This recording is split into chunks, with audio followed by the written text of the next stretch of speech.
ఏదో చెప్తానన్నా చెప్పు. చెప్పు. ఫేమ్ గురించి మీ ఒపీనియన్ ఏంటో లెట్స్ టాక్ అబౌట్ ఇట్. ఎందుకులే ఫేమ్ గురించి మాట్లాడితే వద్దు. వద్దే వద్దు. పర్వాలేదు చెప్పండి, నేను మిమ్మల్ని ఆ దృష్టితో చూడడం లేదు. ప్రొఫెషనల్ గా మాట్లాడుతున్నా లైక్ ఓకే నేను వేరే వరల్డ్ లో ఉన్నా కొంచెం. నీ కసి నాకు అర్థమైంది బామా. ఒక స్టోరీ అల్లాలి, అల్లిన వాళ్ళకి కూడా తెలియదు. ఏంటి మమ్మీ ఎవడీడు? వైట్ షర్ట్ వేసుకొని ఇక్కడ అద్దాలు పెట్టుకొని చూయింగం. అబ్బా నీ దగ్గర చాలా జిఫ్టీలు ఉన్నారా? నాకు లవర్ బాయ్ అంటేనే ఇష్టం ఉండదు. లవర్ బాయ్ అంటే ఎవరికి ఇష్టం చెప్పు, అందరితో తిరుగుతాడు కాబట్టి. కరెక్ట్, ఇది కరెక్ట్ గా చెప్పావయ్యా. వచ్చి ముద్దు అడిగాడు. బాయ్ ఇది పాయింట్.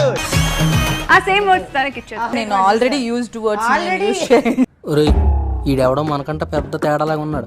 ఇది దేవుడు రాసిన రాత. అంత కష్టం నీకే వచ్చింది బామా. సర్ప్రైజ్ గా నన్ను క్యాండిల్ లైట్ డిన్నర్ కి తీసుకెళ్లాడు. ఖతం. డిన్నర్ కి తీసుకెళ్లిన తర్వాత పాపత్తులారా అందుకేనా భూకంపాలు వస్తున్నాయి. ఊరికే అలా మాట్లాడుతూ ఉన్నాం. అప్పుడు నేను ఇండస్ట్రీకి రావద్దు అని అది ఎలా అనుకుందో నేను రావాలి అని మాత్రమే అనుకున్నాను. నా తల్లే యాంకరింగ్ ఇంట్రెస్ట్ ఉందా అది ఉందా అని అంటే సరే అని వచ్చాను. వాడు డబ్బులు తీసుకుంది.